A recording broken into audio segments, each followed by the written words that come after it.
तो गाइस कैसे हैं आप सब लोग। रीइंकार्नेटेड की एपिसोड 01 के साथ हाजिर हूं। तो फर्स्ट एपिसोड की शुरुआत में हमें एक प्रोफाउंड स्काई कॉन्टिनेंट का सीन दिखाया जाता है जिसके सिटी का नाम फ्लोटिंग क्लाउड सिटी होता है। और फ्लोटिंग क्लाउड सिटी के अंदर एक सेक्टर होता है जो कि वहाँ पर सबसे ज्यादा पावरफुल सेक्टर होता है। उस सेक्टर का नाम जाओ सेक्टर होता है। और जाओ सेक्टर के अंदर हमारे हीरो को दिखाया जाता है। हमारा हीरो जिसकी कल्टीवेशन क्रिपल हो चुकी है, ये बिल्कुल बेकार है, यानी कि बिल्कुल लिनफेंग की तरह ये भी एक कचरा है। हमारा हीरो जो कि 5th एल्डर का ग्रैंडसन है, इसकी उम्र इस वक्त 16 साल है और इसका नाम जाओची है। तो जाओची अपने रूम में बड़ी आराम से बैठा होता है और इस बारे में सोच रहा होता है कि आज उसके साथ क्या होने वाला है, क्योंकि आज उसके लिए एक बहुत ही बड़ा दिन है। आज उसकी शादी होने वाली है कि सिटी की सबसे ज्यादा खूबसूरत लड़की के साथ, जिसके बारे में तो सभी लोग सपना देखते हैं कि वो उसके साथ शादी कर सके। उस खूबसूरत लड़की का नाम जिया किंग यू है, जो कि एक दूसरी फैमिली से है, लेकिन वो बहुत ज्यादा खूबसूरत है। जाओची भी इसी बारे में सोच रहा होता है। जाओची कहता है किंग यू बहुत ज्यादा खूबसूरत और बहुत ज्यादा स्मार्ट और इंटेलिजेंट है, यानी कि उसकी कल्टीवेशन भी मुझसे ज्यादा है। मेरे पास तो कल्टीवेशन है ही नहीं, क्योंकि मेरी मेरिडियंस को ब्लॉक कर दिया गया है। मुझे नहीं लगता कि वो हंसी खुशी मेरे साथ शादी करने के लिए राजी होगी। ये तो हमारे एल्डर्स की वजह से है कि किंग यू की शादी मेरे साथ होने वाली है। यहीं पर साउथ सेक्टर के एक दूसरे कोने का सीन दिखाया जाता है, जहाँ पर जाओची का एक कजन, जो कि साउथ सेक्टर के पैट्रियार्च का इकलौता बेटा है, उसका नाम जाओ लोंग है। एक दूसरा कजन जिसका नाम जाओ जैंग है, वो अपने पास एक स्पेशल पॉइजन लेकर आता है और जाओ लोंग को देता है। तो जाओ लोंग से कहता है, ब्रदर जाओ लोंग, ये पॉइजन कलरलेस है, साथ ही इसका कोई भी टेस्ट नहीं है। अगर तुम किसी भी चीज में इसको मिक्स करके उसको पिला दोगे, जो भी इसको पिएगा वो इसको पीते ही मर जाएगा। जाओ लोंग इस बात से काफी ज्यादा खुश हो जाता है और कहता है, ठीक है, मुझे तुम्हारे काम पर पूरा भरोसा है। अपने पास से एक सूप का प्याला निकालता है और उससे वो पॉइजन उसके अंदर डलवा देता है और उसके अंदर वो मिक्स कर देता है, क्योंकि ये वाला सूप का प्याला वो जाओची के लिए भिजवाने वाला है। ये लोग अभी यहीं पर खड़े होते हैं कि उसी वक्त एक लड़की जो कि जाओची की आंटी है, कि उसकी उम्र जाओची से कम है, लेकिन रिश्ते में वो उसकी आंटी लगती है। वो जाओची के लिए प्याले में कुछ खाने के लिए लेकर जा रही होती है। जाओ लोंग उसे कहता है, जाओलिंग तुम कहाँ पर जा रही हो? जाओलिंग उसे कहती है, मैंने जाओची के खाने के लिए कुछ दलिया बनाया है जो मैं इसको देने के लिए जा रही हूँ। जाओ लोंग उसे कहता है, जरा रुको, मेरी बात सुनो, तुम्हें पता है क्या जाओची की शादी होने वाली है और आज की रात उसके लिए बहुत सा स्पेशल रात है। मुझे नहीं लगता कि आज सिर्फ इस दलिये से काम नहीं चलेगा। मेरे पास एक बहुत ही स्पेशल सूप है, सूप को पीने से उसके अंदर बहुत ज्यादा ताकत आ जाएगी। रात को उसे बहुत ही अच्छी परफॉर्मेंस देनी है, क्योंकि आज उसकी शादी है। चलो जल्दी से वो दलिया मुझे दे दो और उसकी जगह पर ये वाला प्याला ले लो। जाओलिंग हैरान होकर उसे कहती है, तुम्हें क्यों लगता है कि उसे सूप की जरूरत है? वो तो बिल्कुल ठीक है, किसी किस्म के ताकत वाले सूप की जरूरत नहीं है। वो लोग उसे कहता है, तुम तो बिल्कुल भोली हो, तुम्हें इस बारे में कुछ भी नहीं पता। ये लड़कों की आपस की बात है, जाओ और जाकर उसको ये सूप दे दो, रात को उसे बड़ी ताकत की जरूरत है। जाओलिंग उसकी बात सुनने के बाद खामोश होती है। लोग उसे कहता है, तुम्हें क्या हुआ? क्या तुम्हें मेरी बात पर भरोसा नहीं है? मेरा छोटा भाई है, मैं उसके साथ ऐसा कैसे कर सकता हूँ? मैं उसको नुकसान तो नहीं पहुँचाऊंगा। जाओलिंग उसके हाथ से वो वाला सूप का प्याला ले लेती है और अपनी ट्रे में रख लेती है। जाओलिंग उसे कहता है, जल्दी से जाओची के पास ले जाओ, कहीं ये ठंडा ना हो जाए। तो जाओलिंग सूप का प्याला लेकर सीधा जाओची के रूम में चली जाती है, जबकि जाओलोंग वहाँ पर पीछे खड़ा सोच रहा होता है, जाओची आज तुम नहीं बचोगे, तुम्हारी हिम्मत कैसे हुई किंग यू के साथ शादी करने की? तुम्हें क्या लगता है कि तुम्हारे जैसा कचरा किंग यू के लायक है? यहाँ पर सिर्फ एक ही लड़का है जो कि किंग यू से शादी करने के लायक है और वो मैं हूँ। तो नेक्स्ट सीन हमें जाओची के रूम के अंदर का दिखाया जाता है। जाओची की आंटी जाओलिंग के लिए वो सूप लेकर अंदर आ जाती है। जाओची उसे कहता है, आंटी ये तुम मेरे लिए क्या लेकर आई हो? जाओलिंग उसे कहती है, ये एक बहुत ही स्पेशल सूप है, मैंने सुना है कि ये सूप तुम्हारे काफी ज्यादा काम आएगा, क्योंकि आज रात तुम्हारे लिए बहुत ही बड़ी रात है, लेकिन मुझे नहीं पता कि इसका टेस्ट कैसा है, क्योंकि मैंने इसको नहीं बनाया और ना ही मैंने इसको टेस्ट किया है। जाओची उसे कहता है, आंटी अब जबकि इस चीज को तुम लेकर आई हो तो मुझे लगता है कि ये बहुत ज्यादा अच्छी होगी, मैं इसको पी लेता हूँ। और साथ ही जाओची उस सारे के सारे सूप को पी जाता है। आंटी उसे कहती है, तुम्हें ये सूप कैसा लगा? इसका टेस्ट कैसा है? जाओची जल्दी से अपने सर पे हाथ रखता है और कहता है, आंटी मुझे कुछ बहुत ही अजीब सा महसूस हो रहा है, मुझे चक्कर आ रहे हैं। साथ ही वो वहीं पर चेयर के ऊपर ही लेट जाता है। जाओलिंग उसे कहती है, जाओची तुम्हें क्या हो रहा है, मुझे बताओ, तुम यहाँ पर मुझे डरा क्यों रहे हो? क्या तुम यहाँ पर कोई नाटक कर रहे हो? चलो जल्दी से उठकर बैठ जाओ। हमारा जाओची सूप को पीने के बाद जैसे वहाँ पर कुर्सी के ऊपर लेटता है, वहीं पर उसकी मौत हो जाती है और वहाँ पर उसकी आंखें बंद होने के साथ ही नेक्स्ट सीन एक दूसरे कॉन्टिनेंट का दिखाया जाता है, जो कि अजूरे क्लाउड कॉन्टिनेंट का होता है। हमारा हीरो यहाँ पर दूसरी बार रीइंकार्नेट हो रहा है, इसी वजह से मैंने सीरीज का नाम रीइंकार्नेटेड रखा है। अजूरे क्लाउड कॉन्टिनेंट का सीन दिखाया जाता है, जहाँ पर सड़क के ऊपर एक छोटा सा बच्चा कपड़े में लिपटा हुआ पड़ा होता है, रो रहा होता है। उसी वक्त वहाँ से एक मेडिसिन का मास्टर गुजरता है। उस छोटे बच्चे को वहाँ पर रोता हुआ देखता है, उसको उठा लेता है और कहता है, पता नहीं यहाँ पर कौन अपने छोटे बच्चे को छोड़ गया है। मास्टर उससे कहता है, अब जबकि हम लोग दोनों की किस्मत आपस में जुड़ी हुई है और तुम मुझे यहाँ पर मिले हो, मुझे लगता है कि मुझे तुम्हें अपने पास रख लेना चाहिए। मुझे तुम्हारे नाम के बारे में नहीं पता और यहाँ की सीनरी काफी ज्यादा स्पेशल है, इसी वजह से मैं तुम्हें एक बहुत ही प्यारा सा नाम देता हूँ, मैं तुम्हें युनची का नाम देता हूँ। वो मास्टर क्योंकि मेडिसिन का मास्टर है, वो उसे कहता है, युनची आज के बाद तुम मेरे साथ ही रहोगे, तुम मेरे डिसाइपल बनोगे, हम लोग जड़ी बूटियां इकट्ठी करेंगे और बहुत सारे बीमार लोगों का इलाज करेंगे। युनची मास्टर की बात सुनने के बाद आगे से हंसना शुरू कर देता है। मास्टर कहते हैं, तुमने तो हंसना शुरू कर दिया, लगता है कि तुम्हें अपना नया नाम काफी ज्यादा पसंद आया है। इसके बाद हम दोनों मास्टर एंड डिसाइपल की तरह ही जिंदगी गुजारेंगे और वो मास्टर जुनची को अपने साथ लेकर आगे चले जाते हैं। यहीं से हमारा सीन 20 साल के बाद का दिखाया जाता है। 20 साल तक हमारा जुनची यानी कि हमारा जाओची मास्टर के साथ ही रहता है और वहीं पर वो बड़ा होता है। लेकिन 20 साल के बाद वहाँ पर कुछ ऐसा होता है, वहाँ पर जो लोग होते हैं वो उसके मास्टर को मार डालते हैं, क्योंकि जुनची के मास्टर के पास कुछ ऐसा होता है जो कि उन लोगों को चाहिए होता है। जुनची खुद भी 20 साल के बाद अब जवान हो चुका है और काफी ज्यादा स्ट्रॉन्ग है। कि पहली लाइफ में उसके पास कल्टीवेशन की पावर नहीं थी, लेकिन इस वक्त उसके पास मिस्टिक पावर्स हैं जो कि काफी ज्यादा है। और यहाँ पर उसने बहुत सारे लोगों को मार दिया है। वो उनसे अपनी जान बचाता हुआ भागता हुआ एक क्लिफ के ऊपर जाकर खड़ा हो जाता है और कहता है, तुम सभी लोगों को मार डालूंगा जो भी मेरे पास आएगा। तुम सभी ने मेरे मास्टर को मार डाला, मैं तुम सभी को मार डालूंगा और तुम सभी लोग मेरे मास्टर के साथ ही जमीन के अंदर गाड़े जाओगे। जुनची अभी वहीं पर खड़ा होता है कि उसी वक्त उसे पीछे से आवाज आती है कि कुछ और लोग वहाँ पर आ रहे हैं। जुनची कहता है, ये लोग तो काफी ज्यादा तेज हैं और मेरे काफी करीब पहुँच गए हैं। वो जल्दी से क्लिफ के ऊपर जाकर खड़ा हो जाता है। जुनची कहता है, मैं सबको आज यहीं पर खत्म कर दूंगा। उस क्लिफ का नाम एंडलेस क्लाउडली क्लिफ है। अगर कोई वहाँ से नीचे गिरा है तो उसके जिंदा बचने का कोई भी चांस नहीं है। इसी वजह से इसे एंडलेस क्लाउडी क्लिफ कहा जाता है। वो सभी लोग जो कि उसके पीछे लगे होते हैं वो वहाँ पर खड़े होकर उसे कहते हैं, जुनची तुमने अपने मास्टर के नाम पर दाग लगा दिया। ये लोग जिस चीज के पीछे हैं उसको हीवनली पॉइजन बीड कहा जाता है। वो उसे कहते हैं, तुमने हीवनली पॉइजन बीड को यूज करते हुए यहाँ पर गाँव के बहुत सारे लोगों को मार डाला है। तुमने यहाँ पर एक वायरस फैला दिया। पॉइजन की वजह से बहुत सारे लोग यहाँ पर मारे गए। ऐसा तो सोचना भी मत कि तुम हमसे बचकर भाग सकते हो। आज हम सभी लोग जो कि सातुबरे सेक्टर से यहाँ पर जमा हुए हैं तुम्हें मारकर दुनिया से ईवल का खात्मा करेंगे और तुमसे वो हीवनली पॉइजन बीड को ले लेंगे। जुनची उन सभी से कहता है, मेरे सामने एक्टिंग करना बंद करो, यहाँ पर कोई भी बाहर वाला नहीं है। तुम भी ये बात अच्छी तरह से जानते हो कि तुम सभी ने जानबूझकर मेरे मास्टर की जान ली है क्योंकि तुम्हें वो हीवनली पॉइजन बीड चाहिए। तुम सभी लोग यहाँ पर हीवंस के नाम पर झूठ बोल रहे हो। वो अपने पास से हीवनली पॉइजन बीड को बाहर निकालता और कहता है, मुझे पता है कि तुम सभी को ये चीज चाहिए। वो सभी सेक्टर के मेंबर्स उसको देखने के बाद काफी ज्यादा हैरान होते हैं और उसे कहते हैं, जबकि तुम्हें पता है कि हमें हीवनली पॉइजन बीड चाहिए तो चुपचाप ये बीड हमें दे दो। लोग पिछले 3 दिन से तुम्हारा पीछा कर रहे हैं। हमें ये नहीं पता था कि ये चीज तुम्हारे पास है या नहीं, लेकिन अब तुमने हमें ये चीज दिखाकर ये बात साबित कर दी है कि तुम्हारे पास हीवनली पॉइजन बीड है। अब तो तुम्हें हरगिज नहीं छोड़ेंगे, हम तुम्हें मार डालेंगे। वो सभी लोग एक साथ चिल्लाकर उसे कहते हैं, तुम इसके लायक नहीं हो कि तुम इस हीवनली ट्रेजर को अपने पास रख सको, जल्दी से ये हमें दे दो। जुनची उन सभी से कहता है, मेरे मास्टर एक बहुत ही महान इंसान थे। उन्होंने बहुत सारे लोगों की जान बचाई है। जब वो खुद जख्मी होते थे अपने जख्मों को क्योर करने की बजाय वो दूसरों का क्योर किया करते थे। लेकिन सिर्फ हीवनली पॉइजन बीड को हासिल करने के लिए तुमने मेरे महान मास्टर की जान ले ली। तुम सभी लोगों की हिम्मत तो देखो, मेरे मास्टर की जान लेने के बाद अब तुम सभी लोग मुझे मारना चाहते हो ताकि तुम्हें ये हीवनली पॉइजन बीड मिल सके, लेकिन ये तुम में से किसी को नहीं मिलेगा। तो जुनची जल्दी से उस हीवनली पॉइजन बीड को निगल जाता है। सभी लोग चिल्लाकर कहते हैं, ये इस कमीने ने क्या किया, इसने तो हीवनली पॉइजन बीड को निगल लिया है। सभी लोग बहुत ज्यादा गुस्सा होते हैं और कहते हैं, ऐसा मत सोचना कि इस बीड को खाने के बाद तुम्हें जिंदा छोड़ देंगे, हम तुम्हें मार डालेंगे। वो सभी लोग भागते हुए आगे बढ़ते हैं और कहते हैं, अभी भी टाइम है, अभी वो उसकी बॉडी के अंदर एब्जॉर्ब नहीं हुआ होगा। हम उसकी बॉडी के पीसेस करते हैं और उसकी बॉडी के अंदर से हीवनली पॉइजन बीड को निकाल लेते हैं। तो वो सभी लोग भागते हुए जैसे उसके करीब पहुंचते हैं, जुनची आगे से हंसना शुरू कर देता है और उनसे कहता है, अगर मुझे जुनची को यहाँ पर मरना ही है तो मैं तुम सभी लोगों के हाथों से नहीं मरने वाला, मैं अपने तरीके से मरूंगा। वो साथ ही उस एंडलेस क्लाउड पीक के ऊपर से जंप लगा देता है। बाकी के सेक्टर के सभी लोग क्लिफ के ऊपर आकर खड़े हो जाते हैं क्योंकि उनमें से कोई भी अब वहाँ पर नीचे जाकर उसको नहीं उठाने वाला, क्योंकि उन्हें पता है कि ये एंडलेस पीक है और यहाँ से गिरने के बाद ये जिंदा नहीं बचने वाला। सभी लोग कहते हैं, ये तो बड़े ही अफसोस की बात है कि हमारे हाथ में हीवनली पॉइजन बीड नहीं लग सका। तो हमारा जुनची ऊपर से नीचे गिरते हुए सोच रहा होता है, मेरी इस लाइफ में किसी के साथ कोई भी अटैचमेंट्स नहीं थी, यानी कि मेरा सिर्फ अपने मास्टर के साथ ही ताल्लुक था। बस अपनी जिंदगी में एक ही अफसोस है कि मैं अपने मास्टर की मौत का बदला नहीं ले सका। साथ ही दूसरा अफसोस ये है कि मैं अपने पेरेंट्स को नहीं ढूंढ सका जिन्होंने मुझे यहाँ पर पैदा करके छोड़ दिया। इसी के साथ ही हमारा जुनची ऊपर से नीचे गिर रहा होता है और हीवनली बीड वहाँ पर चमकता है और हीवनली बीड के वहाँ पर चमकने के साथ ही हमारा नेक्स्ट सीन फिर से उसी जगह पर आ जाता है जहाँ पर कुर्सी के ऊपर हमारे जाओची की मौत हुई थी। उसकी आंटी ने उसे उठाकर बिस्तर के ऊपर लिटा दिया होता है। यहाँ पर हमारा जाओची दोबारा से अपनी पुरानी ही लाइफ में दोबारा से रीइंकार्नेट हो गया है। आंटी उसे कहती है, जाओची चलो जल्दी से उठ जाओ, तुम मुझे बहुत ज्यादा डरा रहे हो, जल्दी से अपनी आंखें खोल दो, मैं बहुत ज्यादा डर गई हूँ। जाओची जल्दी से अपनी आंखें खोलता है और वो उठकर बैठ जाता है। आंटी बहुत ज्यादा खुश हो जाती है और कहती है, शुक्र है कि तुम्हें होश आ गई। तो जाओची जो कि फिलहाल जुनची है वो अपनी बॉडी की तरफ देखता और कहता है, ये क्या मैं अभी तक जिंदा हूँ, मैं मरा नहीं। जल्दी से उसके साथ लिपट जाती है और कहती है, ये तो बहुत ही अच्छा है, गॉड्स का बहुत बहुत शुक्रिया कि उन्होंने तुम्हारी जान बचा दी। जुनची अभी बहुत ज्यादा हैरान होता है, वो उसकी तरफ देखता है और उसे कहता है, लड़की तुम कौन हो और मेरे साथ इस तरह चिपक क्यों रही हो। आंटी भी ये बात सुनने के बाद बहुत ज्यादा हैरान होती है और उसे कहती है, क्या तुम मुझे भूल गए हो, मैं तुम्हारी आंटी हूँ, मेरा नाम जाओलिंग है। जाओची तुम मुझे कैसे भूल सकते हो। जैसी उसकी आंटी वहाँ पर उसे अपना नाम बताती है, वक्त जुनची को अपनी जाओची की सारी मेमोरीज याद आ जाती हैं, क्योंकि ये है तो एक ही पर्सन जो कि एक दूसरी जिंदगी गुजारने के बाद बाद दोबारा से वापस अपनी ही बॉडी में आ गया है। तो जाओची उसे कहता, हाँ मुझे याद आ गया, तुम तो मेरी आंटी हो। हाँ मुझे याद है, हम दोनों इकट्ठे ही बड़े हुए हैं, हम दोनों इकट्ठे ही नहाया करते थे, और मुझे ये भी याद है कि तुम्हारी तशरीफ के ऊपर एक छोटा सा मोल का निशान भी है। कि आंटी शर्माते हुए चिल्लाकर उसे कहती है, ये तुम किस तरह की बकवास कर रही हो, तरह की बातें तुम सामने कैसे कह सकते हो। आंटी उसे कहती है, आज तुम्हारा बहुत ही बड़ा दिन है और अचानक तुम यहाँ पर बेहोश हो गए थे, मैंने उठाकर तुम्हें बिस्तर पर डाल दिया। हमारे ग्रैंडपा बहुत ज्यादा परेशान हो गए थे। साथ ही आंटी उठकर बाहर चली जाती है और उसे कहती है, मैं जाकर ग्रैंडपा को बुला कर आती हूँ, तुम यहीं पर इंतजार करो। उसके चले जाने के बाद युनची वहीं पर बैठ बैठा अपनी जाओची की मेमोरीज को याद करता और कहता, हाँ मुझे याद आया, तो मेरी ही अपनी पुरानी बॉडी है जिससे मरने के बाद मैं युनची बन गया था और 20 साल दूसरी बॉडी में गुजारने के बाद मैं दोबारा से रीइंकार्नेट होकर इसी बॉडी में आ गया हूँ। मुझे याद है कि आज के दिन मेरी शादी होने वाली है। जाओची कहता है, कहीं ऐसा तो नहीं है कि मैं यहाँ पर बेहोश होने के बाद कोई सपना देख रहा था। असल में कोई 20 साल गुजारे ही नहीं किसी दूसरी जगह पर युनची के नाम से। लेकिन जैसे वो अपने हाथ की तरफ देखता वो कहता है, अपने हाथ के ऊपर हीलिंग का मार्क अभी तक है। इसका मतलब तो ये है कि मैं 20 साल एक दूसरी जिंदगी गुजार कर आया हूँ, यानी कि मैं अभी भी ये लोगों को हील कर सकता हूँ। मेरे पास वो सारी कल्टीवेशन की पावर्स हैं जो कि मुझे अपनी दूसरी लाइफ से मिली हैं। सिर्फ इतना ही नहीं है बल्कि ह्यूमनली पॉइजन बीड अभी भी मेरी बॉडी के अंदर है, तो मेरे ब्लड के साथ मिक्स हो चुका है। कहीं ऐसा तो नहीं है कि वो भी मेरे साथ रीइंकार्नेट हुआ है। साथ ही जाओची अपनी जुबान को बाइट करता है तो उसे महसूस होता है जैसे उसे किसी ने पॉइजन दिया था, क्योंकि अब उसके पास अपनी दूसरी लाइफ से मेडिसिन की अच्छी नॉलेज है, इसलिए वो पॉइजन को पहचान सकता है। वो कहता है, ये तो हार्ट शैटरिंग पॉइजन है, और वहीं पर उसे सूप का टूटा हुआ बाउल भी दिखाई देता है। वो कहता है, लगता है किसी ने सूप में मुझे जहर मिलाकर दिया था। जाओची कहता है, मैंने 20 साल एक दूसरी लाइफ गुजारने के बाद दोबारा से मैं अपनी पुरानी बॉडी में आ गया हूँ। अब क्योंकि मेरी बॉडी के अंदर ह्यूमनली पॉइजनस बीड था जो कि हर किस्म के पॉइजन का तोड़ है। पॉइजन बीड की वजह से मेरी बॉडी के अंदर जो हार्ट शैटरिंग पॉइजन था उसने उसको क्योर कर दिया और मैं दोबारा से जिंदा हो गया। मुझे यहाँ पर कुछ भी समझ नहीं आ रही, ऐसा कैसे हो सकता है। पहले मैं यहाँ पर मर गया और एक 20 साल तक दूसरी जिंदगी में रीइंकार्नेट होने के बाद वहाँ पर मरने के बाद मैं दोबारा से अपनी पहली बॉडी में रीइंकार्नेट हो गया हूँ। फिर साथ ही जाओची कहता है, चलो इस बात से अब क्या फर्क पड़ता है, अब जबकि मैं वापस आ गया हूँ और मेरे पास अपनी दूसरी लाइफ का एक्सपीरियंस भी है। बस यहाँ पर एक बहुत ही खूबसूरत लड़की के साथ मेरी शादी होने वाली है, मुझे इससे ज्यादा और क्या चाहिए। लगता है कि अब यहाँ पर काफी ज्यादा मजा आने वाला है। तो यहाँ पर हम लोग अपनी फर्स्ट एपिसोड का एंड में जाओची के ग्रैंडपा उससे मिलने के लिए उसके रूम में आते हैं। वो बहुत ज्यादा खुश होते हैं अपने जाओची को बिल्कुल ठीक देखकर। वो उसे कहते हैं, जाओची क्या तुम ठीक हो, कहीं पर तुम्हें कोई दर्द तो नहीं हो रहा। साथ ही वो भागते हुए आकर जाओची को अपने गले से लगा लेते हैं। जाओची उनसे कहता है, ग्रैंडपा मैं बिल्कुल ठीक हूँ।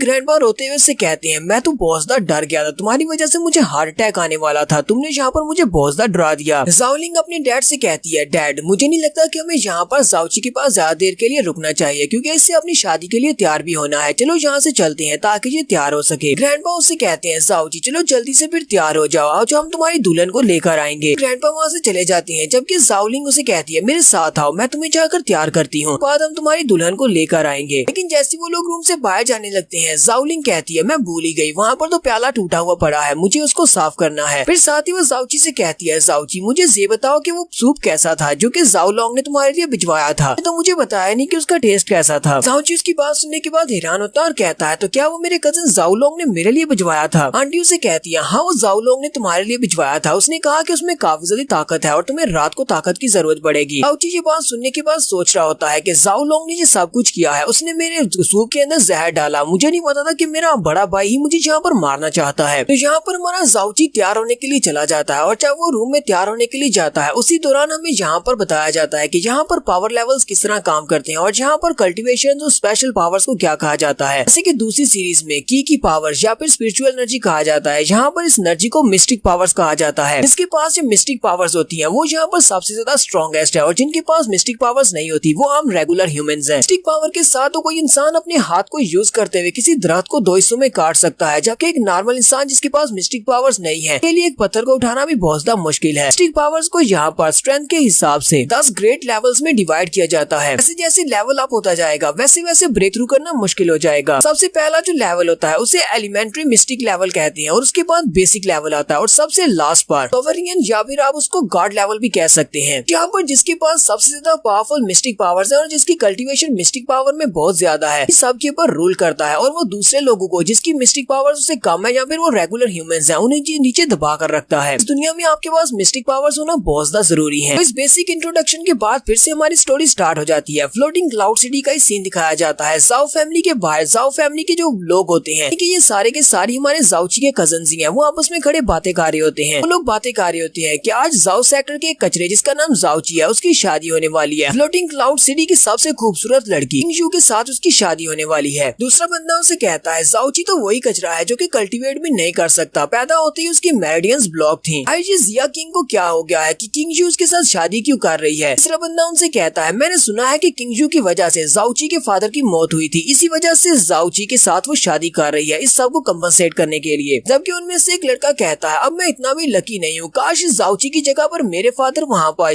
किंगजू की वजह से मारे जाते तो फिर मेरी शादी किंगजू के साथ हो पाती। कि वहाँ पर खड़ा चौथा बंदा उनसे कहता है तुम लोगों को इस तरह बात नहीं करनी चाहिए, जाओची अभी भी हमारी जाओ फैमिली का यंग मास्टर है। पहले वाला उसे कहता है क्या तुमने उसके बारे में ये किस्सा नहीं सुना, तुमने सीवेज बकेट वाला वो किस्सा नहीं सुना। वो कहता है मैंने सीवेज बकेट वाला किस्सा नहीं सुना। उसे यहाँ पर हमारे जाओची का सीवेज बकेट वाला किस्सा सुनाता है। यहाँ पर बैकग्राउंड सीन में एक सर्वेंट को दिखाया जाता है और साथ जाओची को दिखाया जाता है। तो यहाँ पर वॉशरूम सिस्टम तो नहीं है, सभी लोग एक बाल्टी रखते हैं और उसके अंदर ही सूसू करते हैं। जाओची बाल्टी के अंदर सूसू करता है, काफी ज्यादा भरी हुई होती है। जबकि नौकर उसको खाली करने के लिए आता है तो वो जाओची से कहता है ये तुमने क्या किया, तुमने तो उस बाल्टी को पूरा का पूरा भर दिया है, तुम इंसान हो या जानवर हो। हालांकि जाओची फैमिली का यंग मास्टर है लेकिन वो नौकर के सामने इतनी बुरी तरह से पेश आ रहा है क्योंकि इसके पास कल्टीवेशन और मिस्टिक पावर्स नहीं है। जाओची काफी घबरा जाता है और उस नौकर से कहता है प्लीज मुझे माफ करना, मैंने पानी कुछ ज्यादा पिया था, इसी वजह से मैंने कुछ ज्यादा ही सूसू कर दी। जबकि नौकर आगे से उसे दबाते हुए कहता है तुमने ये सारा गन डाला है तो जाओ इस बाल्टी को बाहर जाकर खाली करके आओ। हमारा सीन बैकग्राउंड से बाहर आता है तो वो चारों लोग वहाँ पर जोर जोर से हंसना शुरू कर देते हैं और कहते हैं तो उसके बाद जाओची खुद ही वो बाल्टी उठाकर बाहर खाली करने के लिए गया। तुम लोग यहाँ पर कहती हो कि वो हमारी जाओ फैमिली का यंग मास्टर है, हमारी फैमिली के नौकर भी उसे यंग मास्टर नहीं समझते। तो यहीं पर एक और बुढ़ा एल्डर आता है। वो बुढ़ा एल्डर उनसे कहता है तुम लोग बिल्कुल ठीक कह रही हो, जो वाकई में बहुत खूबसूरत और टैलेंटेड लड़की है, अपनी फैमिली की सबसे ज्यादा टैलेंटेड और कल्टीवेशन वाली लड़की है, लेकिन इस बेकार लड़के के साथ उसकी शादी होने वाली है, अब इसको कौन रोक सकता है। साथ ही वो बुढ़ा एल्डर उन चारों लड़कों से कहता है अगर मैं यहाँ पर सच कहूँ तो जितना ज्यादा तुम लोग यहाँ पर जाओची का मजाक उड़ा लो इससे कुछ भी बदलने वाला नहीं है, क्योंकि तुम में से किसी की किस्मत इतनी अच्छी नहीं है कि तुम्हारी शादी किंगजू के साथ हो सके। तो ये बुढ़ा मास्टर को इतना भी महान मास्टर नहीं है, ये अपनी एलिमेंट्री राम के 3rd लेवल पर है। तो बस उन चारों लड़कों के साथ गप लगाने के लिए यहाँ पर आ गया है। वो उनसे कहता है इस वक्त मैं अपने 3rd लेवल पर हूँ, मैं यहाँ पर गैस भी छोड़ू तब भी मैं जाओची को मार सकता हूँ। वो सभी लड़के उसकी बात सुनने के बाद हंसना शुरू कर देते हैं और चिल्लाकर उसे कहते हैं बुड्ढे खुसट कहीं से, यहाँ से दफा हो जाओ, हमें तुमसे कोई बात नहीं करनी, तुम इतने भी महान मास्टर नहीं हो जो कि तुम इतनी आसानी से जाओची को मार सकते हो, तुम्हारी कल्टीवेशन तो बहुत ज्यादा लो है। बुड्ढा मास्टर उनसे कहता है लेकिन उस जाओची के मुकाबले में तो मैं बहुत ज्यादा स्ट्रॉन्ग हूँ। वो उसे कहते हैं हाँ ये बात तुमने ठीक कही, जाओची के मुकाबले में तुम वाकई में स्ट्रॉन्ग हो। नेक्स्ट सीन हमारा रूम के अंदर का दिखाया जाता है जहाँ पर हमारे जाओची को दूल्हे के कपड़े पहना दिए जाते हैं। उसकी आंटी उसके पास ही होती है, वो उसे दूल्हे के कपड़े पहनाती है और कहती है चलो हम सभी लोग अब चलते हैं दुल्हन को वेलकम करने के लिए। आंटी उसे कहती है बाहर जाकर अपना बहुत ज्यादा ध्यान रखना क्योंकि वहाँ पर बहुत सारे लोग होंगे जो तुम्हारे खिलाफ बातें करेंगे। जाओची उसे कहता है मुझे इस सारी इंसल्ट की आदत पड़ चुकी है। जहाँ पर हमारा जाओची कहता है जब मैं पहली बार जाओची की जिंदगी में था तब मेरे पास कोई भी मिस्टिक पावर्स नहीं थी, मेरी मेरिडियंस ब्लॉक थी। इसके बाद मरने के बाद जब मैं अपनी सेकंड लाइफ में रीइंकार्नेट हुआ वहाँ पर मैंने 24 साल गुजारे, वहाँ पर मेरे पास मिस्टिक पावर्स थी। वहाँ पर मरने के बाद अब जब मैं दोबारा से रीइंकार्नेट होकर अपनी पुरानी बॉडी में आ गया हूँ, मुझे अब मेडिसिन की काफी ज्यादा नॉलेज है। एक दिन मैं अपने लिए कोई ऐसी मेडिसिन बना लूंगा जिससे मैं अपनी मेरिडियंस को दोबारा से एक्टिव कर लूँ और दोबारा से मैं मिस्टिक पावर्स को हासिल कर लूंगा। और उसके बाद ये सभी लोग जो मुझे बुली करते हैं ये मेरे पाँव के नीचे होंगे। इसी वक्त उसे बाहर से आवाज आती है कि तुम्हारे एस्कॉर्ट के मेंबर्स आ चुके हैं जो कि ब्राइड को तुम्हारे साथ वहाँ से लेकर वापस आएंगे। जाओची आंटी के साथ जल्दी से बाहर निकलता है। जैसे वो बाहर निकलता है तो बाहर कुछ बहुत ही भद्दे से चेहरों वाले अंकल खड़े होते हैं। कोई एक तो नहीं बल्कि उन सभी के चेहरे बहुत ज्यादा बुरे होते हैं। जाओची उन सभी को देखकर चिल्लाकर कहता है ये क्या, हम लोग दुल्हन को लेने के लिए जा रहे हैं, इतने बुरे चेहरे देखकर तो मेरी दुल्हन डर जाएगी, इन सभी को मेरे लिए चुना किसने है। कहीं पर उसका कजन जाओ जैंग आता है और उसे कहता है मैंने इन सभी को तुम्हारे लिए पर्सनली चूज किया है। जाओची आगे बढ़ता है और उसे कहता है ब्रदर जैंग जी तुमने क्या किया, क्या तुम थोड़े से हैंडसम बंदू को चूज नहीं कर सकते थे? मैं अपनी दुल्हन को लेने के लिए जा रहा हूँ, ना कि अपनी दुल्हन को डराने के लिए जा रहा हूँ। ब्रदर जैंग उसे कहता है मैं ये सब कुछ तुम्हारे लिए कर रहा हूँ, नहीं लगता कि इतने बुरे चेहरे वाले लोगों को वहाँ पर कोई भी नहीं देखेगा और इन सभी को इग्नोर करते हुए सभी की नजर तुम्हारे ऊपर पड़ेगी, इसी वजह से मैं स्पेशली इतने बुरे चेहरे वाले लोगों को तुम्हारे लिए लेकर आया हूँ। जाओची भी इसकी बात सुनने के बाद हैरान होता है और कहता है मुझे लगता है कि इन सभी को इग्नोर करके लोग मेरी तरफ देखेंगे और जिस यहाँ पर मेरे लिए सब कुछ कर रहा है। उनमें से एक अंकल आगे बढ़ता है और जाओची से कहता है यंग मास्टर हमने आपका घोड़ा तैयार कर दिया है, चलो जल्दी से आकर बैठ जाओ, हम तुम्हें लेकर चलते हैं और दुल्हन को लेकर आते हैं। जाओची जैसे वहाँ पर अपने घोड़े की तरफ देखता है तो वो घोड़ा नहीं बल्कि एक खच्चर होता है। जाओची कहता है ब्रदर जैंग ये क्या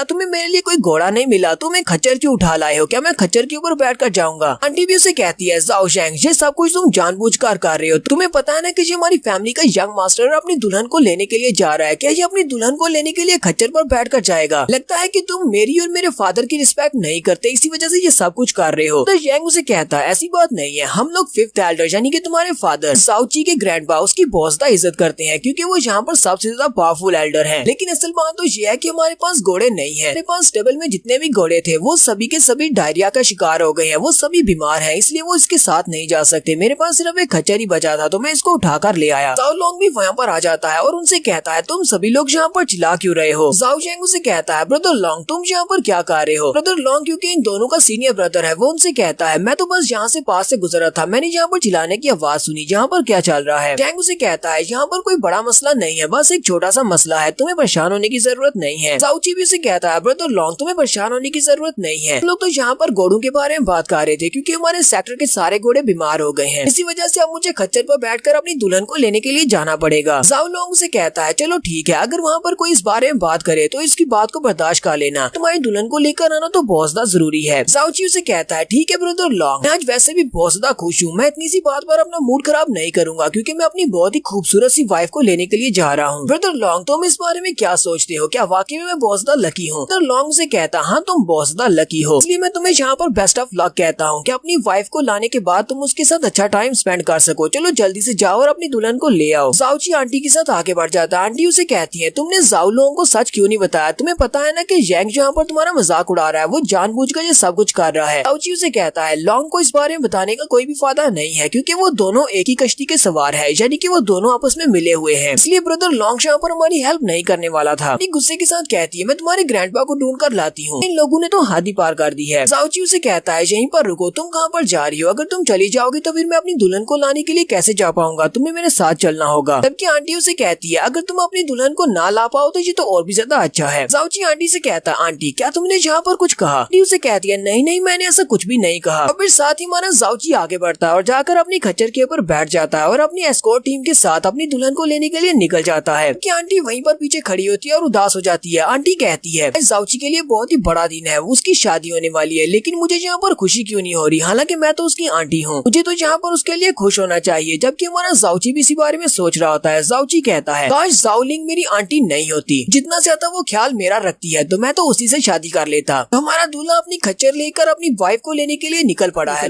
और गली में से चलती हुई जा रही होती है। यहीं पर पीछे का सीन भी दिखाया जाता है। जाओ लोंग और जाओ जैंग दोनों ऊपर जाके खड़े होते हैं और बारात को जाता हुआ देख रहे होते हैं। जाओ लोंग बहुत ज्यादा गुस्से में होता है और जैंग के चेहरे पर एक जबरदस्त थप्पड़ मारता है और उसे कहता है बेवकूफ कहेंगे, तुमने यहाँ पर मुझे बेवकूफ बनाया है, तुमने कहा था कि तुम्हारा वो पॉइजन काम करेगा लेकिन तुम्हारे उस पॉइजन ने काम नहीं किया, ये तो अभी तक जिंदा है और ये अपनी दुल्हन को लेने के लिए भी जा रहा है। तो जैंग थप्पड़ खाने के बाद से कहता है ब्रदर लॉन्ग मुझे खुद भी इस बारे में कुछ भी नहीं पता कि वो अभी तक जिंदा कैसे है। ये बात तो पक्की है कि उसने पॉइजन वाला वो सूप पिया था और वो बेहोश भी हो गया था और उसे तो मर जाना चाहिए था, लेकिन वो दोबारा से उठकर कैसे खड़ा हो गया ये मुझे नहीं पता। जाओ लोंग बहुत ज्यादा गुस्से में होता है और उसे कहता है तो तुम अब क्या चाहती हो कि अब मैं यहाँ पर चुपचाप बैठा रहूं और देखूं कि वो कचरा कैसे जाकर वहाँ पर मेरी होने वाली वाइफ को शादी करके ले आए और अपनी बीवी बना ले। वो किंगजू के लायक नहीं है, उसकी शादी उसके साथ नहीं होनी चाहिए। ब्रदर जैंग उसे कहता है ब्रदर लॉन्ग प्लीज शांत हो जाओ, हमारे पास अभी भी एक बहुत ही अच्छा मौका है। वो क्योंकि अपनी दुल्हन को लेने के लिए जा रहा है और वो रास्ते में है, रास्ते में कोई भी उसकी मदद नहीं करेगा। अगर हम लोग उसकी दुल्हन को ही किडनैप कर लें तो फिर कैसा रहेगा। लॉन्ग से कहता है कहीं तुम्हारा दिमाग तो नहीं खराब हो गया, तुम अच्छी तरह से जानते हो कि जाओची के ग्रैंडपा और जितने भी एल्डर्स हैं उन सभी में सबसे ज्यादा स्ट्रॉन्गेस्ट हैं। जाओची बहुत ज्यादा वीक है लेकिन उसके ग्रैंडपा जाओली वो इस वक्त अपनी स्पिरिट रॉम के 10th लेयर पर है और इस पूरे सिटी में ऐसा कोई भी नहीं है जो कि 5th ग्रैंडपा का मुकाबला कर सके। उस बुड्ढे के यहाँ पर होते हुए कोई भी जाओची को हाथ भी नहीं लगा सकता। जैंग थोड़ी देर सोचने के बाद से कहता है ब्रदर लॉन्ग मुझे लगता है कि तुम्हें यहाँ पर इतना ज्यादा गुस्सा होने की जरूरत नहीं है, मुझे लगता है कि तुम्हें इन दोनों की शादी में बाधा नहीं बनना चाहिए क्योंकि अगर इसकी शादी होगी तो इससे तुम्हें बहुत ज्यादा फायदा होगा। सभी लोग ये बात अच्छी तरह से जानते हैं कि हमारे पूरे सिटी में किंगजू सबसे ज्यादा खूबसूरत और टैलेंटेड लड़की है, स्टेटस काफी ज्यादा हाई है, वो किसी मजबूरी के तहत जाओची के साथ शादी करने के लिए तैयार तो हो गई है, लेकिन मुझे नहीं लगता कि वो जाओची जैसे कमजोर इंसान को कभी भी अपने आप को हाथ लगाने देगी। अगर हम लोग यहाँ पर तुम्हारी तरफ देखें तो यंग ब्रदर लॉन्ग हमारे पूरे के पूरे फ्लोटिंग क्लाउड सिटी में कोई भी यंग मास्टर नहीं है जो तुम्हारे जितना महान और स्ट्रॉन्ग हो और साथ ही तुम्हारे जितना हैंडसम हो। मास्टर लॉन्ग उसे कहता है यहाँ पर मेरे तलवे चाटना बंद करो और काम की बात पर आओ, तुम कहना क्या चाहते हो। तो जैंग उसे कहता है ब्रदर मैं यहाँ पर ये कहना चाहता हूँ जाओची जब अपनी वाइफ को घर ले आएगा वो भी यहीं पर इसी घर में रहेगी जहाँ पर तुम भी रहते हो। मुझे नहीं लगता कि जब वो जाओची को मुंह नहीं लगाएगी तो उसके बाद वो किसकी तरफ देखेगी, वो तुम्हारी तरफ देखेगी। यहाँ पर किंगजू के साथ ज्यादा टाइम बिताने को मिलेगा। असल में उसको शादी करके जाओची यहाँ पर लेकर आएगा, लेकिन असल में वो वाइफ तुम्हारी होगी क्योंकि यहाँ पर तुम बहुत ज्यादा स्ट्रॉन्ग हो और किंगजू भी तुम्हें रेजिस्ट नहीं कर पाएगी। इसलिए मुझे लगता है कि तुम्हें उन दोनों की शादी होने देनी चाहिए। मास्टर लॉन्ग उसकी बात सुनने के बाद खुश हो जाता है और कहता है तुमने बिल्कुल ठीक कहा, मुझे लगता है कि इन दोनों की शादी होने से मुझे बहुत ज्यादा फायदा होगा, क्योंकि जब वो अपनी बीवी बनाकर किंगजू को यहाँ पर ले आएगा तो उसकी बीवी का फायदा मैं ही उठाऊंगा। नेक्स्ट सीन सिटी के दूसरे हिस्से का दिखाया जाता है जहाँ पर किंगजू का घर है। जाओची अपनी बारात लेकर किंगजू के घर के बाहर पहुँच जाता है। वो गली में से गुजर रहा होता है तो बहुत सारे लोग वहाँ पर खड़े होते हैं। वो सभी लोग यहाँ पर इस नई शादी को देखने के लिए खड़े हैं। रास्ते में वहाँ पर रेड कारपेट बिछाया गया होता है। वो सभी लोग कहते हैं जाओ सेक्टर के लोग तो वाकई में बहुत ज्यादा अमीर है, इन्होंने यहाँ पर पूरे के पूरे रास्ते पर रेड कारपेट बिछाया हुआ है जहाँ से दूल्हा चलकर यहाँ तक आया है। कुछ लोग वहाँ पर बैल्कनीज में भी खड़े होते हैं। वो ऊपर से नीचे की तरफ दूल्हे को देख रहे होते हैं और साथ ही वो हंसते हुए कहते हैं हमने सुना था कि जाओची एक बेकार इंसान है, लेकिन ये यहाँ पर गधे के ऊपर बैठकर अपनी दुल्हन को लेने के लिए क्यों आया है। जबकि साइड पर खड़े कुछ लोग हंसना शुरू कर देते हैं और कहते हैं कि पास तो मिस्टिक पावर्स भी नहीं है, तो गधे के ऊपर बैठने के लायक है। कि हमारा जाओची उनका मजाक उड़ाते हुए कहता है यहाँ पर मजाक तो तुम लोगों का उड़ना चाहिए, मैं जिसके पास मिस्टिक पावर्स भी नहीं और एक गधे के ऊपर बैठा हुआ है, फिर भी वो यहाँ पर इस शहर की सबसे खूबसूरत लड़की से शादी करने के लिए जा रहा है, जबकि तुम सभी लोग महान मिस्टिक पावर्स वाले लोग यहीं पर जमीन के ऊपर खड़े हो। और सभी लोग भी जाओची की बात सुनने के बाद गुस्सा हो जाते हैं और चिल्ला चिल्लाकर उसे कह रहे होते हैं तुम अभी भी यूजलेस हो, तुम एक कचरे हो जो कि कल्टीवेट नहीं कर सकते। अगर हम दोनों यहाँ पर 1 वर्सेस 1 भी फाइट करेंगे तभी तुम हमसे हार जाओगे। तो जाओची उनकी बातें सुनने के बाद कहता है मैं तो तुम लोगों की बातें सुन के बहुत ज्यादा डर गया। फिर साथ ही वो चिल्लाकर अपने एस्कॉर्ट टीम के मेंबर से कहता है गोजी एरडैन जल्दी से यहाँ पर आओ, ये लोग मुझे डरा रहे हैं। इसकी एस्कॉर्ट टीम से 2 भद्दे दिखने वाले बंदे जल्दी से भागते हुए उन सभी के सामने आकर खड़े हो जाते हैं और उनसे कहते हैं तुम लोगों की हिम्मत कैसे हुई हमारे दूल्हे के ऊपर हाथ डालने की, तुम्हें लगता है कि हमारे दूल्हे को बुली करना इतना आसान है, लोगों को पहले यहाँ पर हमसे निमटना पड़ेगा। और साथ ही वो वहाँ पर अपना मुंह खोलकर उनके ऊपर चिल्ला रहे होते हैं। जब वो अपना मुंह खोलते हैं तो उनके मुंह के अंदर से बहुत ही गंदी सी बदबू निकलती है। तो सभी लोग वहीं पर नीचे गिर जाते हैं और उनसे कहते हैं प्लीज प्लीज यहाँ से चले जाओ, हम तुम्हारे यंग मास्टर से माफी मांगते हैं, प्लीज अपना मुंह बंद रखो। जबकि जाओची दूर खड़ा सोच रहा होता है इन सभी को क्या लगा था कि मैं इनके साथ डील नहीं कर सकता, मैं एक ऐसा इंसान हूँ जिसने 2 जिंदगियां जी हैं, मुझे अच्छी तरह से पता है कि इस तरह के लोगों से कैसे निपटना है। जाओची वहाँ पर अपने खच्चर को खड़ा करता है और उसके ऊपर से नीचे उतरता है। उसी वक्त उसका साला भागता हुआ वहाँ पर आता है, चिल्लाकर उसे कहता है ब्रदर इन लॉ तो फाइनली तुम यहाँ पर पहुँच जाए। वो भागता हुआ आता है और उसको गले से लगा लेता है। जबकि जाओची उसे चिल्ला चिल्लाकर कह रहा था प्लीज ऐसा मत करना। वो उसे एक बियर हक दे रहा होता है, उसे अपनी बॉडी के साथ चिपकाता है जिससे उसकी पसलियां भी दर्द करना शुरू कर देती हैं। जाओची उसे कहता है तुम मुझे ढीला छोड़ोगे, मैंने तुम्हें कितनी बार कहा है कि ऐसा मत किया करो, अगर तुमने मुझे यहाँ पर जल्दी से नहीं छोड़ा तो तुम्हारी बहन शादी से पहले ही विधवा हो जाएगी। तो इस लड़की का नाम युनबा है, इसकी उम्र 15 साल है और ये हमारे जाओची का साला है, यानी कि किंगजू का भाई है। युनबा जाओची से कहता है मैं कुछ ज्यादा एक्साइटेड हो गया इसलिए तुम्हें गले से लगा लिया। जाओची उसे कहता है अगली बार इस बात का ध्यान रखना, मेरी बॉडी बहुत ज्यादा वीक है, तुम तो दिन ब दिन बड़े होते जा रहे हो, तुम्हारा स्कार्फ तो पहले से भी लंबा हो गया है। तो फैमिली पैलेस के दरवाजे के पास 3 नौकरानियां खड़ी होती हैं। वो लोग कहती हैं वहाँ पर देखो दूल्हा जाओची आ गया है। ऐसे ही कहती है लेकिन ये खच्चर के ऊपर बैठकर क्यों आया है। दूसरी इसका मजाक उड़ाते हुए कहती है मैंने सुना था कि ये फैमिली का कचरा है, तो फैमिली का कचरा एक खच्चर के ऊपर ही आएगा, इसे बैठने के लिए घोड़ा तो नहीं मिलेगा। युनबा उनकी बातें सुनने के बाद गुस्सा होता है और चिल्लाकर उनसे कहता है तुम लोग अपनी बकवास बंद करो और दोबारा मेरे जीजा जी के बारे में इस तरह की कोई भी बात मत करना। तो किंग जी के फादर भी अंदर से बाहर आते हैं और लड़कियों से कहते हैं तुम सभी लोगों के मैनर्स कहाँ पर हैं? ये हमारी फैमिली का दामाद बनने वाला है और तुम इसे यहाँ पर किस तरह ग्रीट कर रही हो। जाओची भी आगे बढ़ता है और जल्दी से उनके सामने झुकते हुए कहता है मदर इन लॉ यहाँ पर आपको ग्रीट करता हूँ। फादर आगे बढ़ते हैं और उसे कहते हैं जाओची तुम आज के बाद मेरी बेटी का बहुत ज्यादा ख्याल रखना, क्योंकि मैं अपनी बेटी को अब तुम्हारे साथ भेजने वाला हूँ। हालांकि तुम्हारे पास कोई भी कल्टीवेशन नहीं है। तुम्हारे फादर वाकई में एक बहुत ही अच्छे इंसान थे और एक हीरो थे। मैं तुम्हारे फादर को अपना भाई मानता था, जबकि तुम उसके बेटे हो तो मैं ये कह सकता हूँ कि तुम भी कोई आम इंसान नहीं हो। फ्यूचर में तुम्हारी कल्टीवेशन भी बहुत ही तेजी से बढ़ेगी, तुम एक महान मास्टर बनोगे। फादर उसे कहते हैं तो फिलहाल के लिए तुम्हें बस इस बात पर ध्यान देना है कि मेरी बेटी का बहुत ज्यादा ख्याल रखना, और रही इन सारी बातों की बात तो इस सभी को भूल जाओ। भी लोग तुम्हारे बारे में बातें करते हैं उनको अपने जहन में मत बैठने देना। जाओची चिल्लाकर उनसे कहता है फादर इन लॉ ये बात सच है कि अभी के लिए मैं एक बेकार इंसान हूँ, लेकिन मैं आपसे वादा करता हूँ एक ड्रैगन की तरह हूँ जो कि पॉन्ड के अंदर छुपा हुआ है, और जब वो बाहर निकलेगा वो राइज करेगा तो वो बहुत ज्यादा स्ट्रॉन्ग होगा और सभी लोग उसके सामने झुकेंगे। इसके बाद जहाँ पर जितने भी लोग हैं मैं उन सभी को साबित कर दूंगा कि मैं कोई कचरा नहीं हूँ बल्कि मैं भी एक कल्टीवेटर हूँ। तो फादर इन लॉ से कहते हैं मुझे तुम्हारे ऊपर पूरा भरोसा है, मुझे भी पता है कि फ्यूचर में तुम वाकई में एक बहुत ही एक्स्ट्रा ऑर्डिनरी मैन बनकर दिखाओगे। साथ ही फादर अपनी बेटी से कहते हैं किंगजू अब तुम बाहर आ सकती हो। तो किंगजू वहाँ पर दुल्हन के लिबास में अंदर से बाहर आ जाती है। जैसे किंगजू वहाँ पर आती है हमारा जाओची आगे बढ़कर उसका हाथ पकड़ता है, लेकिन जैसे वो उसका हाथ पकड़ता है उसका हाथ वहाँ पर बर्फ से जम जाता है क्योंकि किंगजू की कल्टीवेशन काफी ज्यादा है। हमारे जाओची जाउची के पास तो कल्टीवेशन है ही नहीं। जाउची अपने हाथ की तरफ देखता और कहता है, इस लड़की को अपनी वाइफ तो बना लिया है, लेकिन मुझे लगता है कि मैं कभी इसको टच नहीं कर पाऊंगा जब तक मेरे पास मेरी कल्टीवेशन नहीं आ जाती। तो दुल्हन जाकर पालकी में बैठ जाती है, जबकि नौकरानियां रो रही होती हैं और कहती हैं, अरे यंग मिस पूरे के पूरे सिटी की सबसे ज्यादा खूबसूरत लड़की है, यानी इस लड़की को इस कचरे के साथ ही शादी क्यों करनी थी। मैं तो अपनी यंग मिस के ऊपर बहुत ज्यादा तरस आ रहा है। तो जाउची अपनी दुल्हन को लेने के बाद अपने साउ पैलेस में वापस आ जाता है। वहाँ पर पहले से काफी सारे लड़के खड़े होते हैं। सभी लोग कहते हैं, चलो देखते हैं, दुल्हन वापस आ चुके हैं, हमें तो यहाँ पर किंगजू को देखना है, हम देखना चाहते हैं कि दुल्हन बनकर वो कैसी लगती है। लेकिन अफसोस कि उसने घूंघट किया होगा, वो हमें यहाँ पर दिखाई नहीं देगी और हमारी फैमिली का कचरा उसका चेहरा सबसे पहले देखेगा। जाउची अपनी वाइफ को लेकर सीधा अपने पैट्रियार्च और बाकी के एल्डर्स के पास अंदर जाता है, जहाँ पर उसके पैट्रियार्च बैठे होते हैं। पर सबसे पहले वो पैट्रियार्च के सामने दोनों झुकते हैं, उसके बाद वो दोनों एक दूसरे के सामने झुकते हैं। उनके पैट्रियार्च को उन दोनों की शादी से जरा भी खुशी नहीं हो रही, उसके चेहरे से पता चल रहा है। वहाँ पर उसके जो कुछ कजन्स खड़े होते हैं वो चिल्लाकर कहते हैं, ऐसा यहाँ पर कैसे हो सकता है, हमारे साउथ सेक्टर में बहुत सारे टैलेंटेड लड़के हैं जो कि इस कचरे से बहुत ज्यादा टैलेंटेड हैं। फिर यहाँ पर किंगजू को इस लड़के से शादी क्यों करनी थी, मैं सभी तो किसी के साथ शादी कर सकती थी। जबकि आंटी उन सभी से कहती है, तुम सभी लोग यहाँ पर गलत हो, ये तो किंगजू के लिए बहुत ही आनर की बात है कि उसकी शादी यंग मास्टर जाउची के साथ हो रही है। जबकि कजिन आंटी से कहता है, सभी लोग किंगजू के बारे में अच्छी तरह से जानते हैं कि वो एक रेयर टैलेंट है, अब इसको जाउची के साथ कैसे कंपेयर कर सकती हैं। साथ बैठे हुए कुछ और लोग भी मजाक उड़ाना शुरू कर देते हैं और कहते हैं, अरे सिटी की नंबर 1 ब्यूटी यहाँ के नंबर 1 कचरे के साथ शादी कर रही है, इन दोनों की तो बहुत ही अच्छी जोड़ी बन गई है। और साथ ही वो हंसना शुरू कर देते हैं। वहीं पर उनके फर्स्ट एल्डर बैठे होते हैं, वो जल्दी से उठकर खड़े हो जाते हैं और फिफ्थ एल्डर से कहते हैं, तुम अपने ग्रैंडसन के लिए एक बहुत ही अच्छी वाइफ लेकर आए हो, जहाँ पर तुम्हें इसकी शादी के ऊपर कंग्रेचुलेट करता हूँ। बाकी के एल्डर्स भी उसे कहते हैं, फिफ्थ एल्डर सभी लोग भी यहाँ पर तुम्हें इस बारे में मुबारकबाद देते हैं कि तुम अपने ग्रैंडसन के लिए बहुत ही अच्छी वाइफ लेकर आए हो। एल्डर उन सभी से कहते हैं, तुम लोगों का बहुत बहुत शुक्रिया, तुम सभी लोग यहाँ पर मेरे पोते की शादी को सेलिब्रेट करने के लिए आए, जरा यहीं पर रुको, हम लोग बाद में ड्रिंक्स करेंगे। लेकिन वो एल्डर्स उसे कहते हैं, नहीं हमें अभी और बहुत ज्यादा काम करने हैं, इसलिए हम लोग यहाँ से जा रहे हैं। ऐसी फर्स्ट एल्डर उसे कहते हैं कि मुझे किसी काम से जाना पड़ेगा। एल्डर जब बात सुनने के बाद वहीं पर खामोश हो जाते हैं। सेकंड एल्डर भी उसे कहते हैं, मुझे भी एक जरूरी काम करने के लिए जाना है। थर्ड एल्डर भी कहते हैं, हाँ मुझे भी जाना है। ये बात सुनते ही फिफ्थ एल्डर बहुत ज्यादा गुस्सा हो जाते हैं और चिल्लाकर उनसे कहते हैं, तुम सभी लोग अपनी बकवास बंद करो, पता है कि तुम सभी लोग ये सब कुछ जानबूझकर कह रहे हो, तुम्हें पता है कि आज मेरे पोते की शादी का दिन है, क्या तुम सभी लोग यहाँ पर इस शादी को एंजॉय नहीं कर सकते और मेरे साथ ड्रिंक नहीं कर सकते? तुम सभी लोग इस बार में भूल चुके हो कि मैं कौन हूँ। तो यहीं पर हम लोग अपनी एपिसोड का एंड करेंगे। एपिसोड की एक्सप्लेनेशन अच्छी लगी हो तो कमेंट करके जरूर बताइएगा। चैनल को सब्सक्राइब कर दें, वीडियो को लाइक और शेयर कर दें। शुक्रिया।